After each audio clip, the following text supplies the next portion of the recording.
दिलवा लगावल बहुत बात नहीं के, दिलवा लगावल बहुत बात नहीं के, दिल में बसावल बहुत बात होला।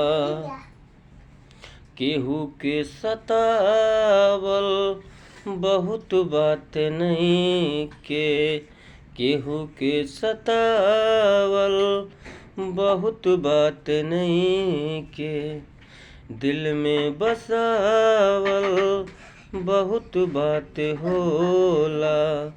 दिल में बसावल बहुत बात होला। दोस्तों नमस्कार, मैं सिंगर अजय मस्ताना। जय हिंद, जय भारत। आपका बहुत बहुत स्वागत है।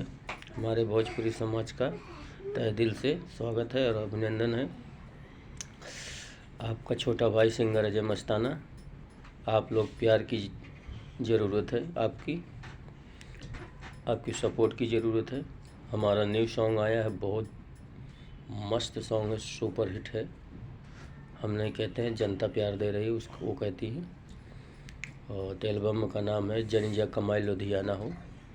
तो प्यार दुलार दीजिए बस, और आपसे यही गुजारिश है।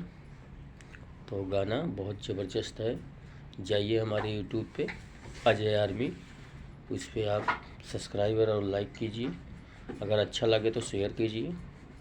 बहुत बहुत धन्यवाद दोस्तों। नमस्कार, जय हिंद, जय भारत।